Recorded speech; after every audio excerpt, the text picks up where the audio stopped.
Hi, everyone, and welcome to episode 212 of the Tick Boot Camp podcast. The title of today's interview is Instinctive and Intelligent, an interview with Tiara Smith. My name is Richard Johannesson. And I'm Matt Sabatello. Now, we named this episode Instinctive and Intelligent because this is a young woman who actually got Lyme disease through intimate contact with her wife. And even though she was being told that she couldn't get Lyme disease through intimate contact, her gut was telling her that she could.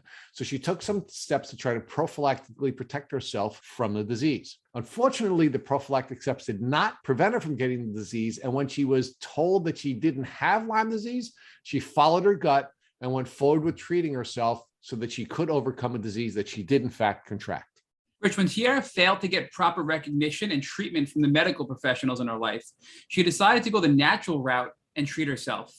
She first went to the Restore Kit by Dr. Bill Rawls, and then added on top of that was a ton of other herbal treatments and natural treatments. And today, she's doing much better and has her life back. So now, one of the patterns that we've identified in this podcast is that people who follow their gut and follow the emotional tools that God has given them on their healing journey will generally have a better outcome. And Tiara did just that. Matt, without further ado, I'm really excited to introduce Tiara Smith to the Tick Boot Camp community. Hello, Tiara Smith, and welcome to the Tick Boot Camp podcast. Hi, thank you so much for having me. We are really excited to finally have you on the podcast. You gave us a brilliant Lyme hack during our hackathon during Lyme Disease Awareness Month, and we wanted to explore your full journey in a full-length podcast, and that's why we're having you on today. So, Tiara, let's start with where you live. Yep, so I live in Kansas. I am currently transitioning to moving to Colorado, so I'm very excited about that. Well, congratulations, and I'm glad Dorothy is leaving Kansas. So tell us about what you do. Yep. So I work in marketing currently in the financial industry. So I help small businesses with small business financial products to help them achieve financial success. Okay, and so how long have you been living in Kansas? Oh my gosh, since third grade, so forever. So this is the first time I am moving out of Kansas. So talk to us about what it was like to grow up in Kansas. you know, like we were talking about earlier, lots of references to Dorothy and assumptions of not having electricity and all kinds of fun stuff. But no, in all seriousness, there it depends on where you're at in Kansas, but where I'm at, I've been more so in the suburbs.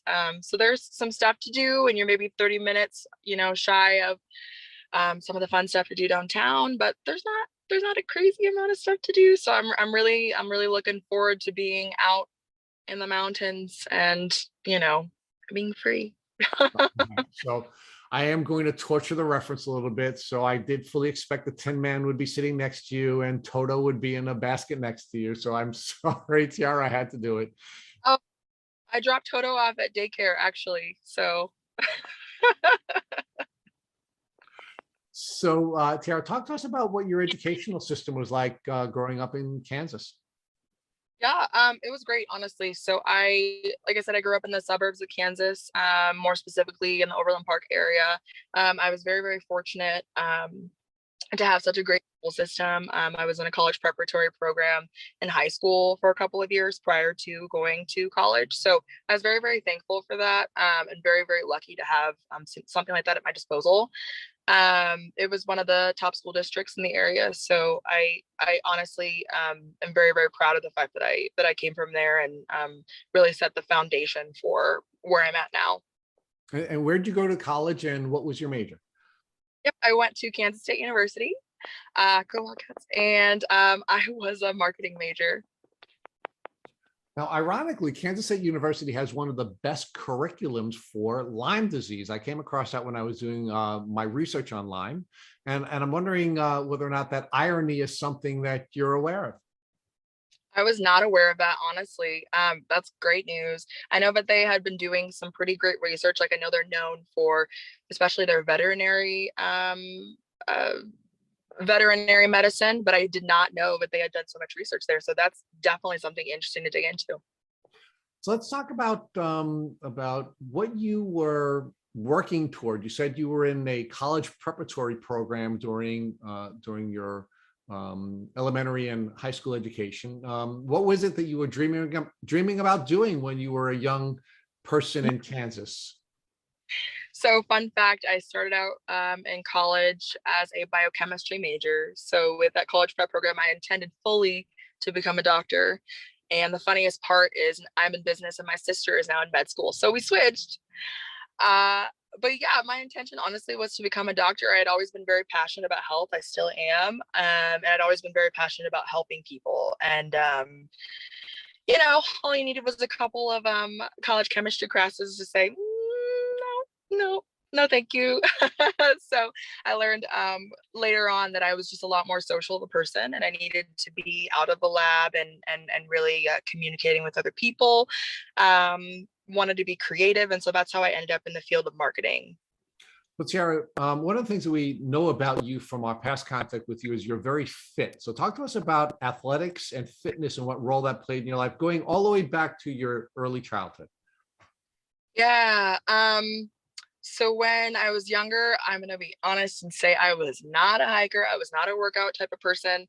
I didn't know anything about that at all. I wasn't interested in it. I had always been extremely tiny my entire life and didn't take interest in it. And then over time, I just started to kind of realize like my power in college when I started lifting weights for the first time and educating myself on the different muscle groups, and just kind of took off from there. So did that. Of course, you're in college and you gain a little weight because you're fat, you're eating and doing whatever college kids do. And so over time, I was like, I've got to change this.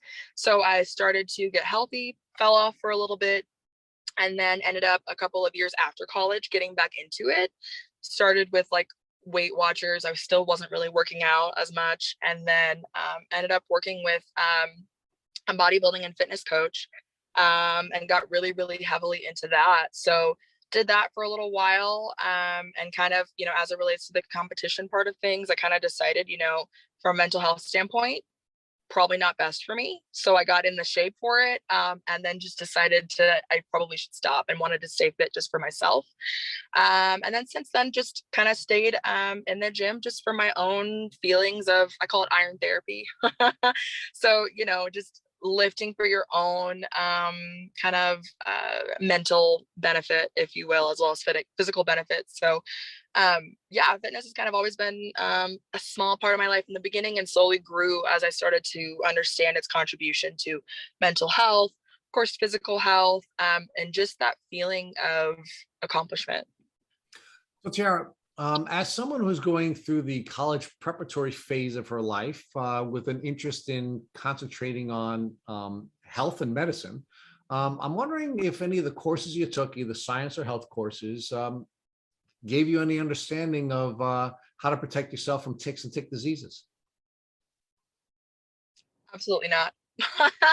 Absolutely not. I had never heard.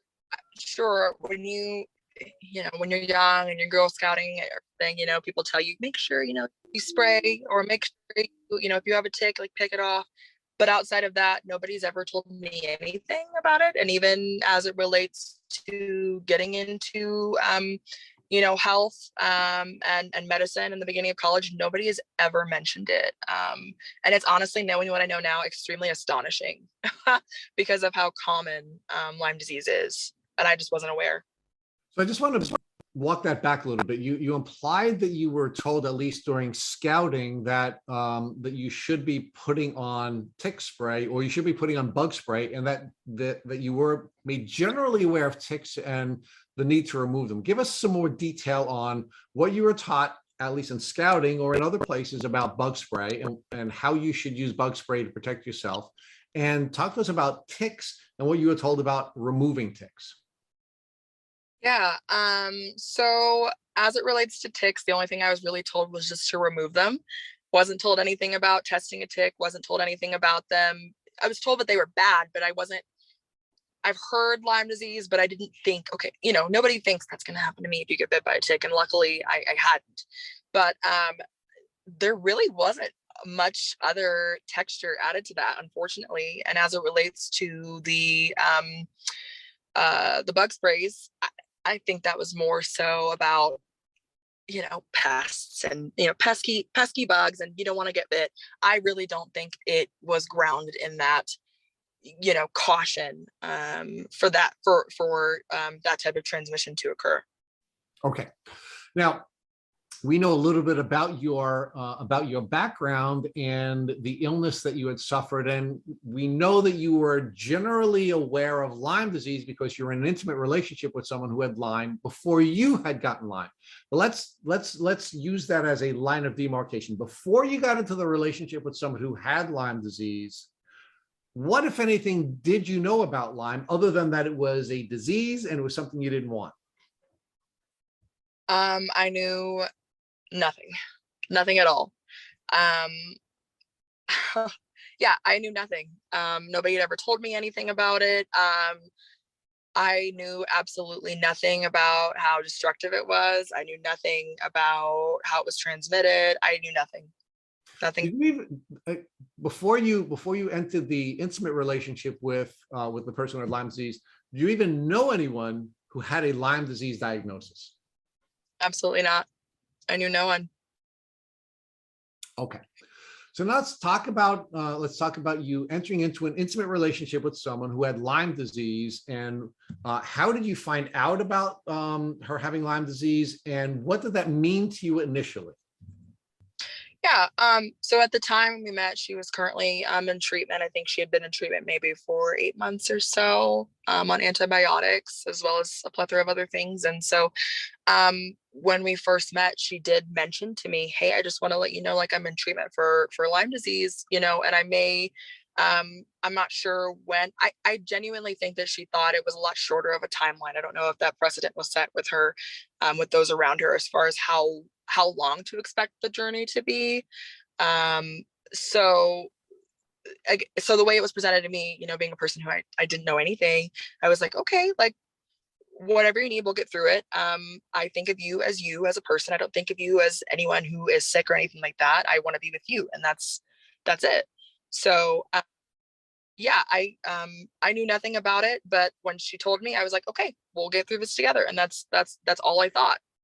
Okay, so let's pause there for a second.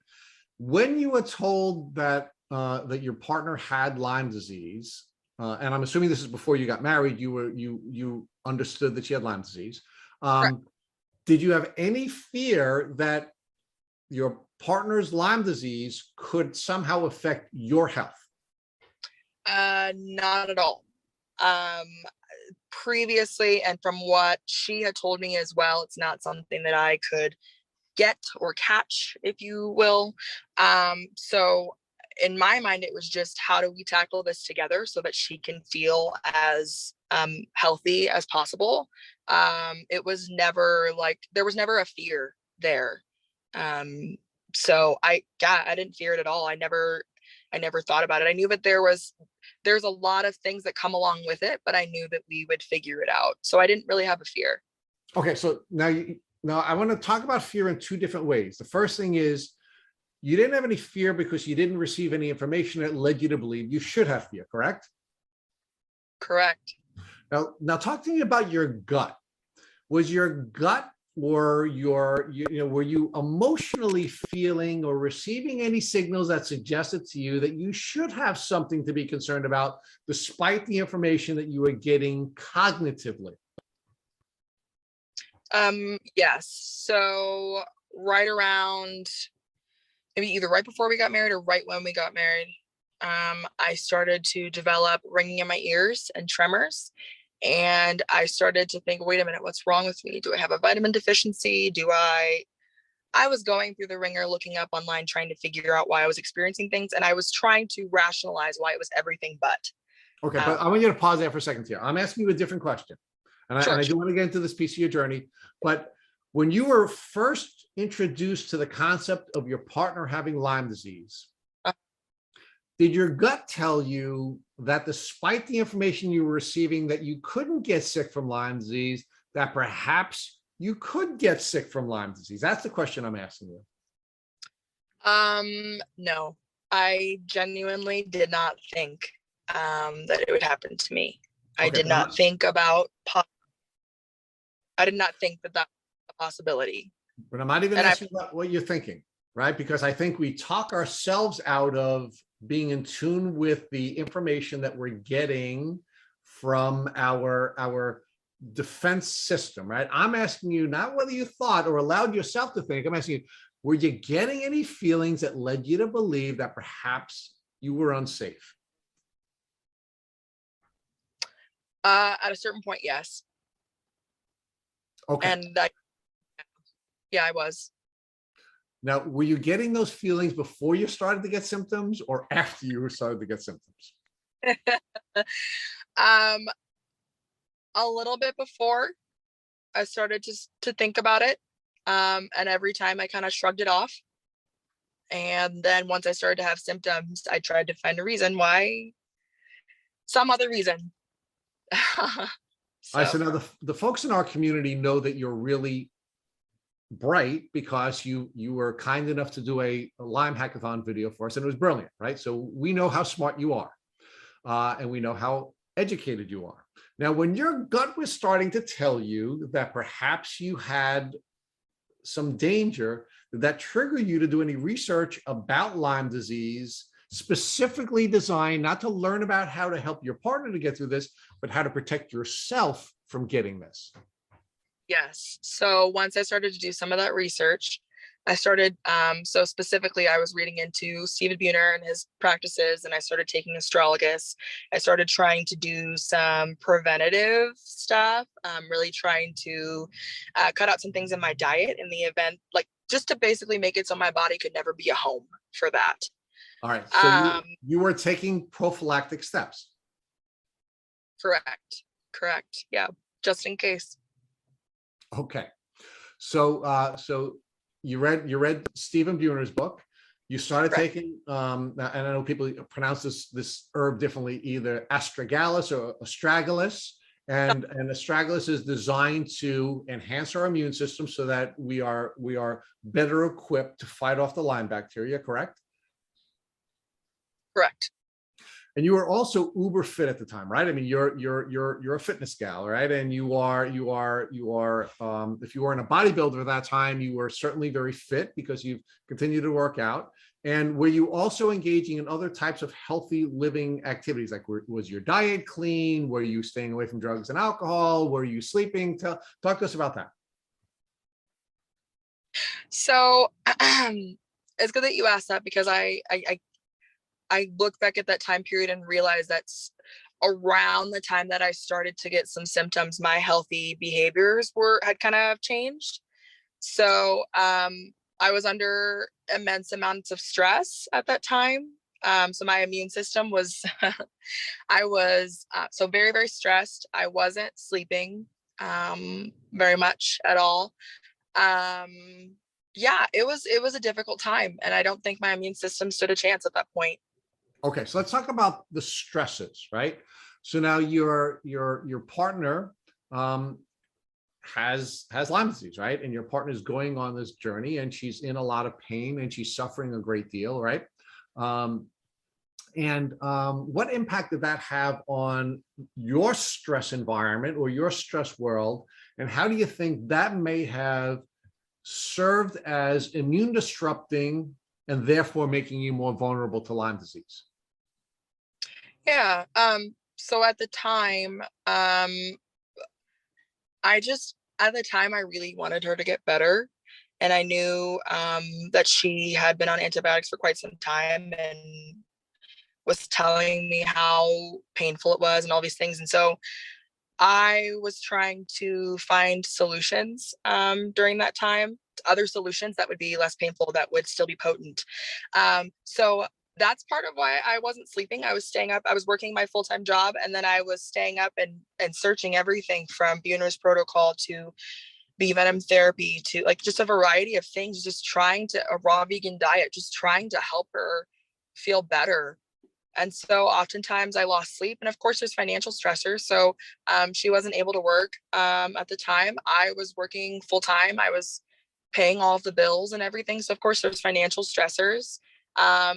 And you know, as you can imagine, there's some strain. So yeah, it was a lot going on at once. My immune system was certainly impacted, and it couldn't handle it. So talk to us about how your symptoms began to develop and how long into the intimate relationship was it before you started to exhibit symptoms? So I would say a couple of months after we got married, I started to develop symptoms, and I didn't realize that I was developing symptoms. I just thought my body was doing small, weird things, and then they got progressively worse. So a couple of months into being married is when I noticed. Now, Tiara, do you ever recall having been bitten by a tick prior to the time when your symptoms began to present? Nope, not at all. I didn't have any rash. I didn't have any bites anywhere. There was nothing atypical on my body. Okay. So now you were doing a great deal of research as first as a partner and then as a spouse to try to help your spouse to get through the challenges she was facing, and you were learning about Lyme disease, right? Now, when you were doing this research, did you come across any research that suggested that Lyme disease could be sexually transmitted? So the research that's out there is far and few between. As far as formal research, fortunate because you got so many. Oh, maybe it's possible because it's a Cypriote. Like no syphilis, it's a Cypriote. And then you have other people in the camp of absolutely not. So, or people saying absolutely yes. And during that time, you know, I had been on many different Lyme groups, just that I had been on when supporting her. And I saw a lot of anecdotal evidence, people saying that they were getting it from their spouses. People whose spouses had gotten it, you know, let's say got bit by a tick in an area somewhere and they were not with them. So they weren't, you know, bit with them. There are a lot of people even to this day that I see that have said they have gotten it through that method of transmission. And it just blows my mind that there's so little research out there. And so contradictory of information, even from different Lyme literate doctors. So Tiara, so when you first start exhibiting these symptoms, you know, just to set a context, right? You had done some research which suggested that it probably was not sexually transmitted or transmittable. Your gut was telling you that perhaps it was, so you were taking astragalus and you were trying to at least take some prophylactic steps to protect yourself. And you start to have these symptoms, and what are you doing? Are you talking yourself out of believing they were Lyme symptoms, or are you going to try to get early treatment or early intervention? Yeah. So when that happened, I I first tried to talk myself out of it and say that that's not what it was and it couldn't possibly be.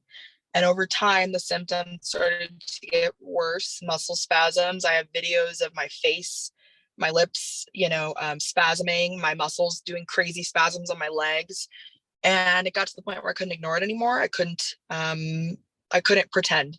So I went to my primary care and I told her my suspicions, had a test done. And that's where this all started.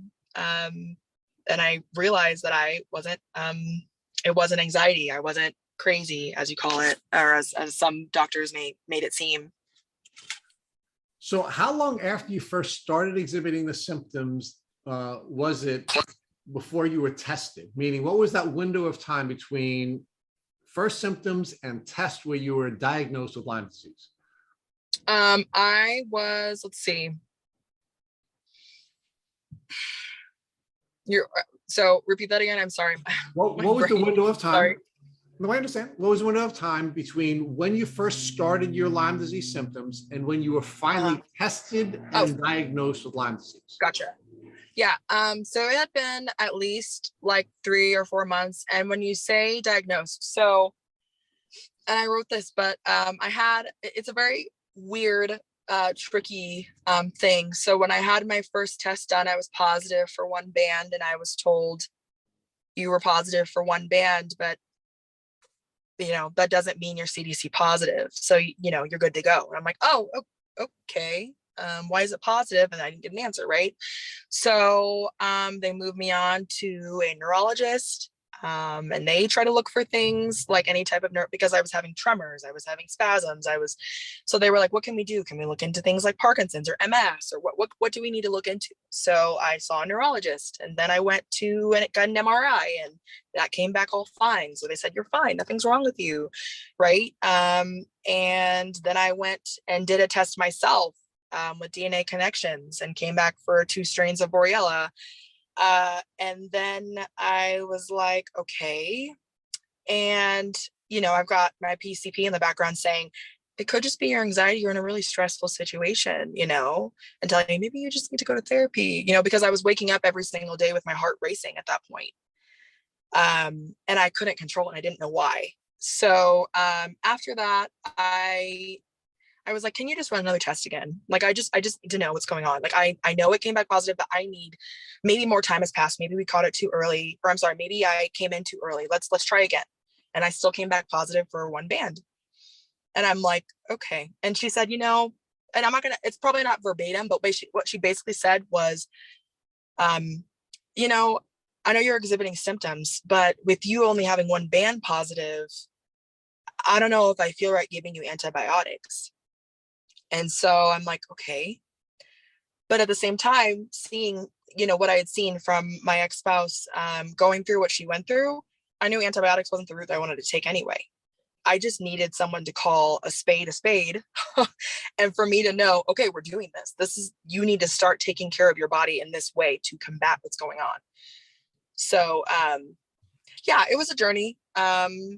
And they tried to send me to infectious disease. And after doing a lot of reading and hearing from a lot of people, they were like, it's probably not going to help you, and you already have the answers that you need. So I kind of went on my self-treatment journey, and I'm so glad I did when I did, because at that point, even seated, my legs were extremely weak and tired, barely doing anything. My heart rate was extremely elevated. I was waking up every morning with a racing heart. My tremors were crazy. Spasms all over the place. I was getting them, in my arm at one moment, in my leg the other moment, and it was all day. So I knew I had to do something, and I felt like my body was attacking me. Okay, so let's pause there for a second, because Matt's going to take you on the first the self-treatment and ultimately the medical treatment journey that you've gone on. But I have a lot of questions that I still want to ask you up to this point. So yeah. So your gut was telling you that you probably needed to protect yourself. You start taking the astragalus. You then start to have your symptoms. You start to test, which is beginning to show you that you do have it, right? You have a band from the initial test you took. You take the DNA connections test, and you have more bands, right? So you're starting to see that the testing is showing that that you have had come in contact with Lyme disease. Were you thinking at that time that that you received the contact with the bacteria through your intimate contact with your spouse, or did you think it was possible that you were bitten by a tick? I don't think it was possible that I was bit by a tick, only because at that time, I hadn't been hiking in a really, really long time. I hadn't never seen any symptoms or any, no fever, no rash, no bite site, I hadn't seen any of those kind of common characteristics. Even if there weren't a rash, I hadn't seen a bite. So I really didn't think so. My brain automatically went to that because my gut previously had told me, wait a minute, something's not right. So yeah, my gut told me that it was probably from intimate contact, unfortunately. Okay. Now, do you believe there's no way that you could have been bitten by a tick at any time in your life prior to that, and your symptoms then just began to exhibit because of the stresses in your life? Correct. I genuinely don't think that. And I had gone through stressful times previously in my life, never exhibited any symptoms at all. So yeah, this is the first time ever in my life that I had started to have such harsh symptoms happen to me. Now let's talk about how we can rule out all of these other potential options, right? Because it's very common, and there's a lot of research that shows that many people who have Lyme disease, who are married to another person or have an intimate relationship with another person, have Lyme disease. But that has been explained away by, doctors, all over the Lyme community, including Dr. Brian Fallon in his book. And he's one of the stars of the community. And his argument is that the reason so many spouses have Lyme disease is because they're both living in a tick endemic community. And because they're both living in a tick endemic community, it is very likely that they're both coming in contact with infected ticks. That it's not the intimate contact, despite the research showing that the spirochetes are in vaginal secretions and in sperm, that it's actually the physical presence in the tick endemic community that's causing spouses to both be sick, not the intimate contact. What's your reaction to that? It's a little frustrating. So I will tell you, given that this is how it's been suspected that it was transmitted to me, it's a pretty invalidating thing, not being able to find much that tells you that this is what happened to you, because I don't have a doubt in my mind that this is what happened to me. It's frustrating, to say the least. I can just leave it at that. Yeah, so Lyme disease itself is very frustrating for a number of different reasons, including not having a real definition for this disease. Is it an infection from one bacteria? Is it an infection from multi-germs? Is it something altogether different? And now we have this additional level of invalidation, which is you can't get it the way you believe you got it, right? So talk to us about how that impacted you emotionally, at least at the beginning. Oh my gosh, it was, as you saw with some of the stuff, like the negative stuff that came in, it was really, really hard behind the scenes, hearing that be invalidated. Because for someone who's going through it, it is it is extremely real. So to see that not even being a reason that's validated, I mean, first of all, in the Lyme community, so many people are invalidated in general, regardless of method of transmission. So to pass that on and to invalidate another person, and it's really shocking too when you think about. I think about my Lyme tip, and just believing yourself, trusting your intuition. I can't tell you how many people in my life, family, who have invalidated what I have gone through, because they just don't understand. And I have to have that frame of mind of realizing that they genuinely do not understand, especially this method, right? When people talk about sexual transmission of anything, this is not something that's ever talked about, ever. So, it's frustrating to feel that invalidated, and hopefully with time, research catch up. But it sounds like there's a long way to go, not just in this type of transmission, but also just in Lyme in general. There's a long way to go. So Tiara, did the invalidating nature of the method of transmission cause you to delay in either seeking treatment from doctors or delay in any self-treatment that you pursued? 100%, because I was in denial. I was convinced by others around me that it wasn't real. Therefore, other people saying, oh, well, I have twitches all the time, so that can't be what happened to you. That's not real. Nobody's talked about that. I can't tell you how many times I've gotten that, or, you're just anxious and you're just, coming down from being anxious. So, yeah, I don't know if that answers your question. So let's talk about where you were when your symptoms were developing and you started to get sick, right? We know that grief is a part of a response to illness, and we know that the grief cycle begins with denial, right? So when we're in that state of denial ourselves emotionally, and then we have all this invalidation around us, it causes us to get stuck at the denial phase, and it paralyzes us from moving first through the grief cycle and ultimately to a place where we're going to begin treatment. Yeah, sorry. I'm sorry. I'm upsetting you. And we really appreciate you sharing this journey with our community. Yeah, there's a grief cycle. Sorry. I had to.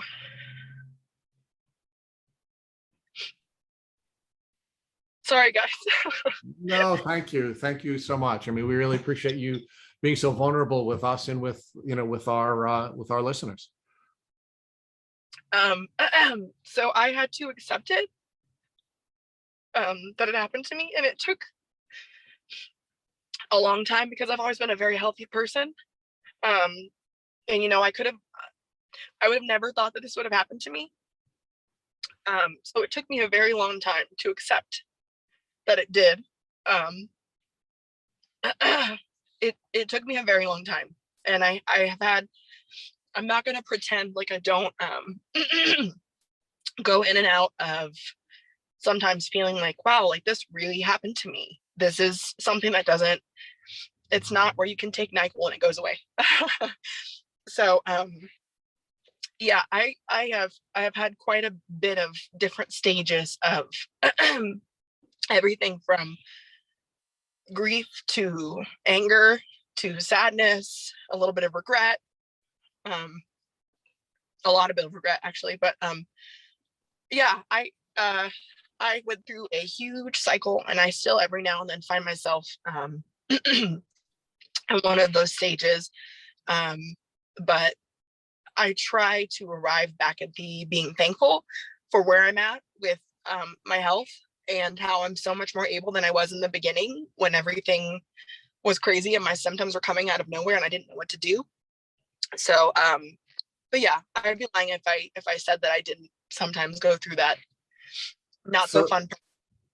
So Tiara, let's talk about your health and the privilege of having the health that you had before you got sick, and how taking that for granted made the grief cycle more painful for you and made the denial phase a longer and more paralyzing phase in the grief cycle.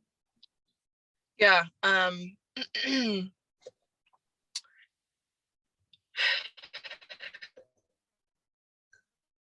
Can you say that again? I'm sorry. I'm a little. Talk to us. You said you were always healthy before this had happened. Okay. Yeah. And I'd like you to talk to us about how the privilege of your prior healthy life and taking that for granted made the grief cycle more painful and may have played a role in causing you to be stuck at the denial phase and therefore paralyzing you from taking action. Yeah, I have been healthy all of my life. I had never experienced any type of plight as it relates to health, and I was certainly in denial because I hadn't experienced it. And once I started to develop symptoms, before calling a spade, so to speak, I just remember, and I've written about it, but I just remember certain things for granted. So my ceiling fan, the sound of my ceiling fan without hearing any tinnitus, or even now there are times, so I appreciate things like the sunrise. I always have, but I appreciate them so much more. They're a little different now. I've got floaters in my vision, right? So it looks a little different. But whenever there's less of them, I appreciate it. So I did not realize how much of a privilege I had before to look at a sunrise without floaters, to hear things without tinnitus, to not have to take 24 pills. I didn't realize how much of a privilege I had to not have to think about what I'm eating, and its contribution to my health, which I should have anyway. But I did not have to think about those things. And someday I wish I didn't have to. Anybody does. But I'm here now, and it has honestly made health become my top priority every single day. So Tiara, you had mentioned earlier that it sounded like you were being a little hard on yourself for taking a little bit longer to get to the point where you knew you had to treat Lyme disease. But in listening to you and Rich talk, your doctors were telling you didn't have Lyme disease. Your doctors were telling you only had one band and that was all in your head, and it was just stress, and you were going through a very difficult marriage at the time. So the fact that you went on despite medical professionals telling you weren't sick, and then treated anyway and self-diagnosed and got better, I think is a really powerful statement to your strength. And I just don't, I want you to reflect back on that and not be so hard on yourself, because you are the reason you are feeling better today, not doctors. You're right. Yeah, whenever I have a moment where I feel kind of, whatever that's any of that, sad stage or whatever, I remind myself saying like, you healed you. I may not be 100% in remission, but you did what you needed to do, and you advised yourself. You read, you got the things that you needed to, you avoided the things that you were supposed to. You got yourself to this point where there was a point where I wasn't even able to just bend over, stretch, and touch my toes without shaking. My legs shaking like crazy. And so the fact that I'm able to do that, I'm able to, lift weights, doesn't mean I don't get a little bit shaky, still, but I'm mostly okay. Like with my herbs and whatnot, I'm probably at 90% when I'm on them. So my point is, I have moments like that where, yes, I maybe don't give myself enough credit, to your point. But I do have moments every now and then where I'm like, I did that. I didn't have somebody do it for me. I didn't have somebody tell me what to do. I did that, and I didn't pay someone to do it. I did that. So I couldn't even tell you how thankful I am to have had access to the knowledge that I did, to be able to do that, because there's so many other people who are in a completely different camp and are in crazy amounts of debt and have been treating for 10 years. And my heart goes out to them because, oh God, I couldn't even imagine. So Tiara, you were at a place where doctors wouldn't even prescribe you antibiotics when you realized I have Lyme, and you think it was at the early stages. And then to your point, you didn't have to go and spend hundreds of thousands of dollars to put yourself in debt. You found a way to properly treat using affordable natural medicine. So talk to us about how you found the herbs and the protocols that you started to self-treat with, because doctors wouldn't even recognize that you were sick. And then what it was like when you first started taking these treatments. Yeah, so my previous spouse, who had Lyme during that time, I really wanted her to get better, and so I took that time to really do some research. So I was up at night, reading different herbal protocols, reading about certain diets, reading about how people had eradicated it themselves when the medical system hadn't been what they'd expected. And so, even now I've got, from Buhner's books to Dr. Rawls books to medical mediums books. And it really took a second to dive in and understand what was going on in my body. That doesn't mean that I don't have days where I'm like, what is this? But I took so much time, and still do, reading up in groups, understanding things, and really trying to work towards continually getting better on my own treatment plan, I guess you could say. So, and being able to do it naturally with herbs is incredible. I've always been, a person who's really into nature, and to be able to apply that to my own body to get better, as well as diet, is everything to me. So Tiara, talk to us about, after reading Stephen Buhner's books and then following Dr. Rawls, whose herbal protocol is based off of the Buhner protocol, and then also following the medical medium, what protocol did you build for yourself to start treating your Lyme disease? Yeah, so I first started using the Buhner protocol because that's what I had seen had worked for my ex-spouse, and I thought it would work for me, but I was still having a lot of twitching. It just wasn't getting me where I wanted to be, but I knew that those herbs, the Japanese knotweed, the cat's claw, the andrographis, I knew sarsaparilla, I knew that those were going to help me. So it may have just been whether it's different dosages or other things that my body needed. So I switched over to Dr. Rawls, but I took a little bit of Buhner's plan as well. So I'm on Dr. Rawls Vital Restore Kit. I'm taking the 4 bottles. And then I'm also on 2 tinctures. Sometimes I'll add another, but I'm on Japanese knotweed, just because it's just extremely powerful and antimicrobial. And then I'm also taking Sida Akuda for biofilm. I'm also every day I'm drinking cistus and canis tea for biofilm as well. And also just finding that balance with diet. So I was already eating a vegan diet, but now it's more so in a raw kind of more fruit and veggie based diet to not allow my body to be a home for these little bugs. So a conjunction of many things. Okay, so Tiara, I want to kind of recap some of the things you just discussed with us. So you're now taking Dr. Rawls' Restore Kit, and you're in good company because literally I take the 4 bottles twice a day. Rich is on it on half dose because Rich, thank God, is not sick from tick-borne illness, but he's taking it just for his general health. And we're both having some great benefits from it. But, one of the things we've learned from Dr. Rawls is sometimes you need to take a little bit more of something, and everybody's a little bit different. So you have to you may have to tweak it. So I know there's Japanese knotweed in the Restore Kit, but it sounds like you're supplementing even more Japanese knotweed to really have that antimicrobial property beyond what's in the Restore Kit. Is that what you're doing? Correct. Yep. I'm taking 2 droppers, or a dropper in the morning and a dropper at night, both Saida Kuda and Japanese knotweed.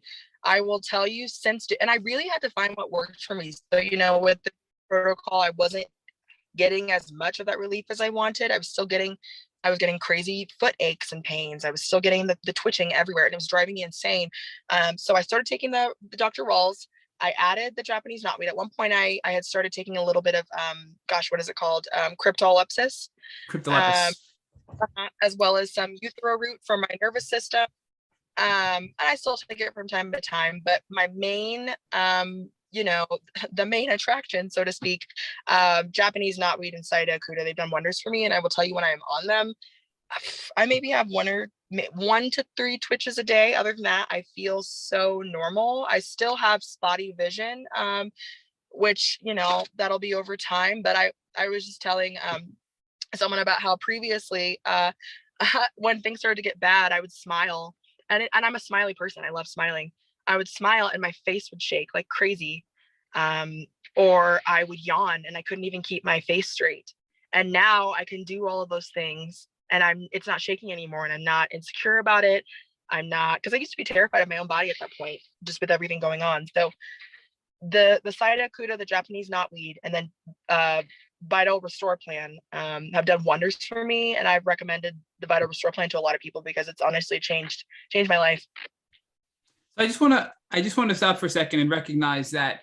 So I know a lot of people have heard us talk about Dr. Rawls, and now they're hearing about the Restore Kit. And I think it's important to note, because of certain regulations, Dr. Rawls is not able to really promote his specific products. He's only able to really talk in generalities about herbs on his webinars through his main Rawls MD social media and website. But Dr. Rawls, based on what he teaches through his Rawls MD side, has an entire supplement, basically branch or arm to his business, which is called Vital Plan. And Vital Plan sells the Restore Kit, which is literally everything Dr. Rawls talks about to treat chronic Lyme disease. And although it can't be properly marketed as a chronic Lyme disease treatment, which it is, but he's not allowed to say because of FDA regulations, it has helped countless people recover from chronic Lyme disease.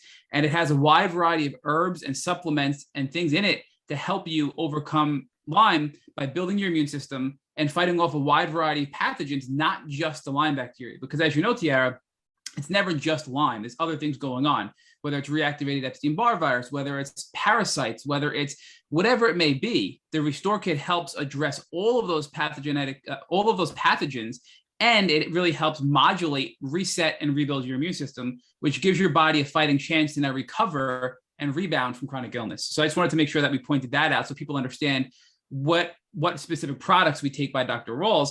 And to complement that, you did mention that you tried Cryptolepis, which is, I know, something that is really powerful.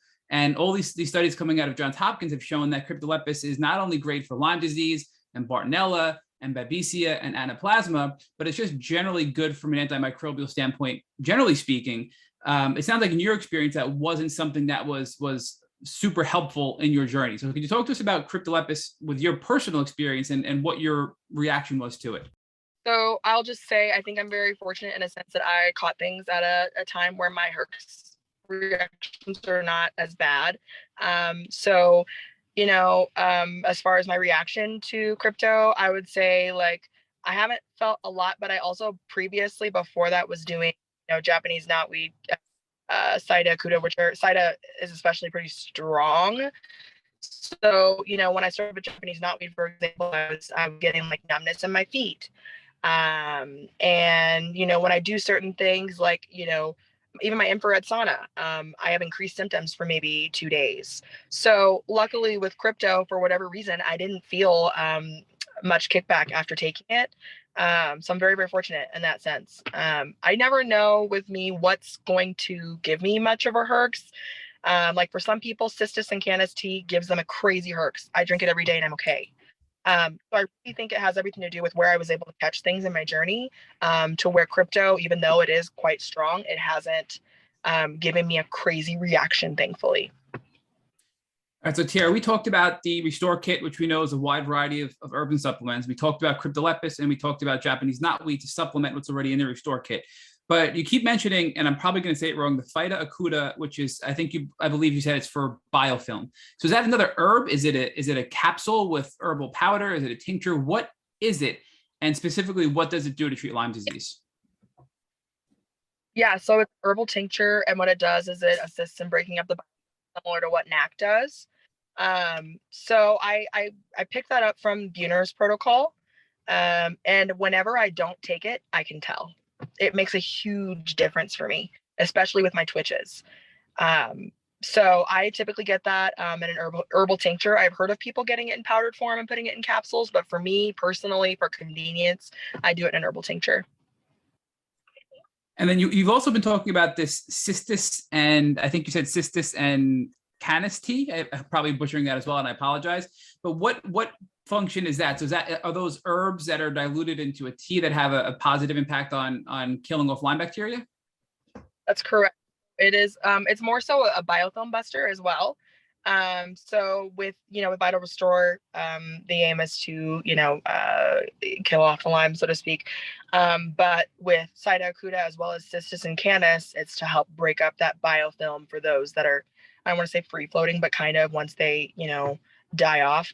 And so I take that, or I drink that every day. It's just in a little pouch. I get a pouch of 200 off of Amazon. And it's just the herb in a pouch that you can make just like any kind of tea, like a green tea. And I drink that every day with lemon and honey, and I think it's definitely helped. So I'm sorry, Tiara. So let's talk about herxing, because we know when you take biofilm herbs, generally you will herx. Well, some people will herx from it. So when you take the Phyta acuta and the cystis and canis, again, I apologize for probably mispronouncing it. Are you herxing from that, or did you herx in the beginning from those two biofilm treatments? At the beginning, I started to get numbness, and I started getting for a little while. Like I was wondering, why am I twitching so much more? I'm taking something for it, but over time that started to dissipate. I will also tell you that an integral part of not having such bad reactions is I'm doing coffee enemas pretty regularly. At one point, I was doing them every day. They have done so much for me as far as detox goes. I have an infrared sauna. I don't use that as much due to EMF, but I do use it. And then of course, your typical like Epsom salt bath. So detox, I think, is also going to play a large role as it relates to Herxheimer reactions. I think that's a really powerful tip, that if people are listening and they're experiencing herxes, or they're worried about taking something like a biofilm buster because of the herx, there are tools to either lessen or almost eliminate the herx by doing detox protocols like coffee enemas, detox baths like Epsom salt baths, and even doing things like infrared saunas and having a plant-based diet. All those things will help you have less reactions to biofilm busters, it sounds like you're saying. Yeah. The way that I understood it, just in the reading that I've done, when someone, has a Herxheimer reaction, it has to do with the fact that your body, with whatever you're taking has killed off, a certain amount of that Lyme. And so, your body can only, once it's killed off, can only process so much out at a time. And so those detox methods are to really assist the body in releasing some of that, with the coffee enemas helping stimulate the liver, right. And, things like exercise and sweating, right, that help with moving the lymphatic system, which essentially, the sewer of the body, right. So just all those different things put together really, really help. We eliminate in many different ways, through sweat, through waste, which I don't have to talk about that one. And then, just making sure that we're really adequately hydrating, because everything, like even lemon water, even lemon water is great in alkalizing the body and also getting things out of the body in terms of detox. So it's a combination of methods, but I will say tried and true for me is the coffee enemas. So let's talk more about the coffee enemas, because I don't know if you know Kristen Nanos, who we love. She now runs an awesome Lyme support group. So if you don't know about it, people can go check her out at on Instagram and join her group that she's doing now twice a week.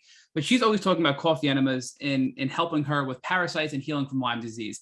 And I have to be honest, I still haven't tried it because it just seems so intimidating. Although Krista does make it, really sound less intimidating. How can you convince people, Tiara, who are listening, that it's not as scary as it sounds? And really, it's worthwhile, and the benefits far outweigh the potential scariness of doing a coffee enema. So I could understand why it would be scary.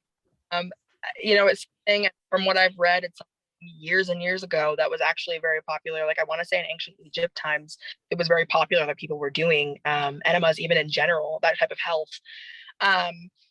I know that it can be intimidating. However, we really have to think about the benefits. And for me, it's almost become meditative. Not almost, it has. So, we'll get the coffee boiled, get it all in the bags. I've got hooks where I put, my enema bag, right? And then, turn on some guided meditation or some sound bowls, and really just take that as time while you're holding it, because you typically hold it for 15 minutes. To just reflect or meditate. And it's a really transformative time, I feel like. Now, I'm not going to say that it's not a little, you get a little crampy every now and then just because you've got liquid going through your system. But I promise you, when you do a couple of them, and this is probably gross, but when you see, like, you mentioned parasites, real thing, very real. When you see what comes out, because you can't just treat Lyme, you have to treat parasites too. So we all have them. So when you see what comes out, you will be, I think, a little addicted to seeing, like, wow, like I was able to do that for myself and release those things.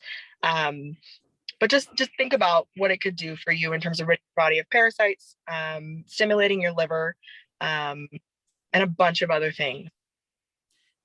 So Tiara, there's no such thing as too much information here on the Tick Bootcamp podcast. And now you have Rich and I curious about what actually comes out of these coffee enemas. So if you're comfortable, no pressure, can you talk to us about some of the things you've seen come out of a coffee enema? Because you're right, it's not just Lyme disease. There are viruses, there are parasites, all kinds of stuff accumulates in your colon, and all these things make you toxic and keep you sick. So what things have you seen come out of you that sort of inspire you to keep going because you realize, wow, that was in me and keeping me sick? Yeah, so you got to identify them first, because sometimes they're kind of hard to identify and it's kind of gross, but you kind of got to look at you're like, what is in there? It's gross, but I've seen, liver flukes. I've seen little tiny, I don't know if it was a worm, but it kind of looked like little tiny ones. And you just don't realize, especially with, parasites feed off of dairy, especially, you don't realize, how much sometimes we're nurturing and really having that symbiotic relationship with the parasites. So doing, a coffee enema and seeing that stuff in there is like a wow moment of just realizing, like, A, what you're doing for yourself, but B, oh my God, that's been in my body.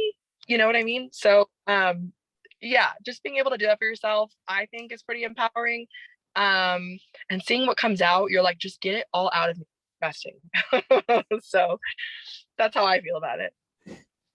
I have to ask you, and this is probably something that I would want to do, but now that you basically have proven you have Lyme and co-infections and parasites, and you've been feeling better because of self-treating yourself, have you gone back to any of your doctors and said, I told you so, you should learn from me and help your other patients? Or did you just totally give up on your doctors and now just go on the self, exploration and treatment and diagnosis journey? I would love that satisfaction, but I just decided this was the start of my own self-healing journey, because it was honestly the catalyst to so many things in my life changing for the better. So I want to go back and be like, hey, I healed myself. What do you have to say for yourself? But honestly, what I think is, people aren't as educated on this. They're doing what they were taught. They don't know. And so in their minds, they think that they're doing the right thing for you. But in reality, it's really hindering your progress. So I try to keep that frame of mind of like, you know what? They don't know what they don't know. I didn't know what I didn't know before. So I'm going to continue on with my journey and regard it as that. Because that's the easiest thing for me to do, is just think of it as like, you didn't know. It's fine. I figured it out. And it's very gracious of you to be so kind towards your doctors. But, Richard and I look at it like, and we were told by various specialists like Dr. McDonald, who we had on the podcast, who's a brilliant, brilliant doctor. And we've had Dr. Shea, who's a brilliant tick-borne illness neuropsychologist specialist, that all psychological problems have a physical or physiological root cause. And the thing is, if your doctors are telling you, Tiara, you're stressed and all of your physical symptoms are because of something mental health related, they should have dug deeper, in our opinion. And I understand that maybe they don't understand how deep it is now that the three of us know, but I think it just does such harm to people in the community when they say you're just stressed, it's just anxiety. Well, what is causing that, especially when you didn't have it before? Let's dig deeper as a team to figure out what's going on and help me get better and not mask my problems. And that's really, really dangerous for everybody. So I understand you're being very kind, but I think I have a much stronger position for those doctors to say, they need to catch up. They need to understand what the truth is, and they need to be able to help people, because this is a pandemic, Lyme disease and tick-borne illness, and it's just getting worse. And people are going misdiagnosed for decades and suffering unnecessarily because they don't know what's going on. And I think, thankfully, because you were so smart, Tiara, and because you were so driven to feel better, you self-diagnosed yourself in a short period of time, and then you wouldn't even get treated by doctors. You had to self-treat yourself as well. So I just think that you're, and not to belittle your experience, but you're one of the lucky ones compared to people who suffer for decades. And I think the knowledge you're sharing and the shortcuts you're sharing are going to help people listening, but doctors have to do better, in my opinion. I do have my moments where I say, oh my gosh, I can't, that so many people are suffering and have been suffering for so long. And they have this feeling of hopelessness. And the fact that so many people with 10 years, 20 years had no idea giving this bacteria the ability to continue to advance and progress in their bodies, it's astonishing. So you're right. I was being too nice. It's infuriating. If I would have listened to gaslighting from doctors, if I would have listened to gaslighting from my family, I can guarantee you I would not be in the health that I'm in today. And so, yeah, I am frustrated with doctors because you trust them, you put your trust in them, you put your dollars in them, right? And if they, well, quite frankly, fail you because, you're relying on them to say, hey, this is wrong, let's fix this so you can be better.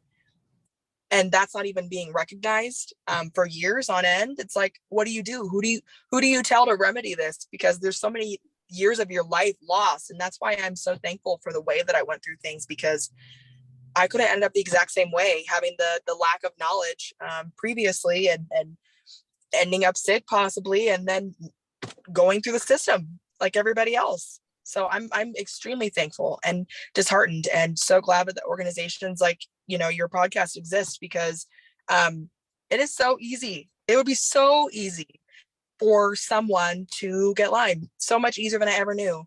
And even easier to be kind of sort of led astray and abandoned by the medical industry. So my final question, Tiara, before I hand you back over to Rich, is you are very smart. You've learned a lot in a short period of time, and you've done so much to help yourself all by yourself.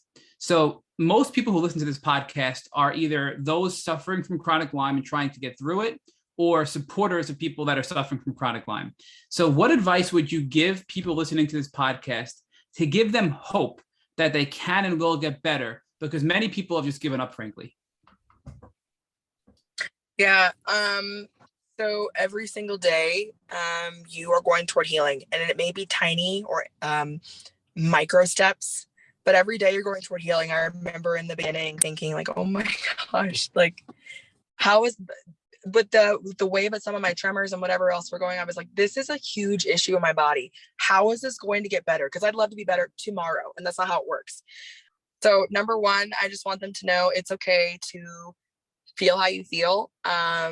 Because like I said, when I spoke earlier, I went through that process of feeling sad and hopeless and feeling like, I don't know how things are going to get better, how long it's going to take. but time is your best friend. And also trusting yourself and your intuition is your absolute best friend, because it will never steer you wrong. So Tiara, we talked a little bit about the grief cycle earlier, and you actually went through all of the different phases in a very powerful way. But we see one of two things happening when people get in the grief cycle. They either stay in the cycle and they cycle down, or they get to the end of the cycle where they accept the reality of their situation, and they then create something new. So talk to us about how you've created something new, how you are now a new creation, and what you learned about your superpowers that you're now helping other people in the community. Yeah, so I have come across some people who are going through the thick of it, and who have tried some other therapies. And even though I'm not a doctor, I don't have the answers. I can tell them what worked for me, and what works for me doesn't necessarily work for everybody else, but I can certainly try. I can ask them, have you thought about this? What about this? Are you self-treating? Do you have a doctor? Have you considered this? And I really just try to be, sometimes for people, I just try to be the person that they vent to, because I think that's what everybody wants. Like when you go through this, nobody understands you. Nobody gets what you're going through. So I try to be that person who listens, even to a stranger I don't know at all. But I also try to ask those questions to try and, because those are the questions I had to ask myself, to kind of jog and figure out what I could do to change the trajectory of things. So I really do try to be that listener and that sounding board, but I also try to be that person that kind of empowers them to feel like they can also do some things to positively contribute to their health and not just have it in the hands of somebody else. Well, let's also talk about your willingness to become a leader, because you've become a leader in this community. You've participated in our Lyme hackathon. You are now serving as one of our guests on the long form podcast. And you're willing to do that on a subject that's really touchy and very controversial, and that is the sexual transmission of Lyme. So talk to us about why you're willing to be brave and be the face of this very controversial topic, in part because of the puritanical nature of our society, and in part because of the invalidating nature of Lyme very generally in the sexual transmission of Lyme. Yeah, so I'm going to be honest and say that there were some times where I thought maybe I shouldn't do this because I was nervous. It's not exactly something everyone wants to stand up and say, yep, this happened to me. This is what, but I realized people need someone to say, this happened to me, and if it happened to you, it's okay. And it doesn't mean that because it's not as widely researched that it's not real. People need that. And I hope to be that beacon of hope for them, no matter how awkward it may be. I hope to be that beacon of hope for them. And I hope that they trust themselves and they don't put off treatment, right? Because the earlier you catch things, the better, I swear. And just trust yourself, because everyone else around you will be too busy, unfortunately, gaslighting you. You are your only source of validation sometimes, and that's okay. So I hope that I can instill that in other people. And if I'm still, like I said, I'm, if anybody needs to vent or talk about it, I'm here, because I get it. It's been a wild ride, but I want to be the person that people can talk to, because this is a really strange, awkward, but very relevant and very common topic. So Tiara, you're our 212th guest, and I've asked every guest before you the same question that I'm not going to ask you. I'm going to ask you a different question. And the question I'm going to ask you is, if you're in an intimate relationship with somebody who has Lyme disease, what steps would you take to protect yourself from having to deal with the suffering that unfortunately you would have to deal with if you contract Lyme disease through your intimate contact with your partner? So I would just have to say, just protect yourself. Now that you're equipped with the knowledge of knowing that that's possible, just protect yourself physically, and just know, that that's a possibility, and potentially even proactively treat, like with herbs. There's can't hurt you. That's my personal opinion. But just preventative herbs like astragalus, or I guess other people pronounce it differently, but astragalus, and just focus on keeping your immune system healthy, right? Low stress, good sleep, good diet, some exercise. And that's it. Just protect yourself, and continue to love the person that you love. Thank you for listening to the Tick Bootcamp interview with our guest, Tiara Smith. To our listeners, we have a call to action. First, if you'd like to learn more about Tiara Smith, please visit our Instagram page at naturally.me.t. Second, if you enjoyed this episode of the Tick Bootcamp podcast, please share with your friends by using the social media buttons you see at the bottom of our post. Third, Tick Bootcamp has created a Tick Bite blueprint that has been inspired by the information that has been shared with us by past podcast guests. We urge you to visit our website at tickbootcamp.com to view the blueprint. Please note we would appreciate any input or any improvements you would like to share with us. Fourth, don't forget to subscribe to this podcast on Apple Podcasts, Google Podcasts, or Spotify to get your automatic episode updates of our Tick Bootcamp podcast. And finally, we thank you, our community, for your comments on our past podcast episodes. Please take a minute to leave us an honest review on Apple Podcasts, on Instagram, or on our website. We make it a point to read every single one of the reviews we get. Thank you, as always, for listening.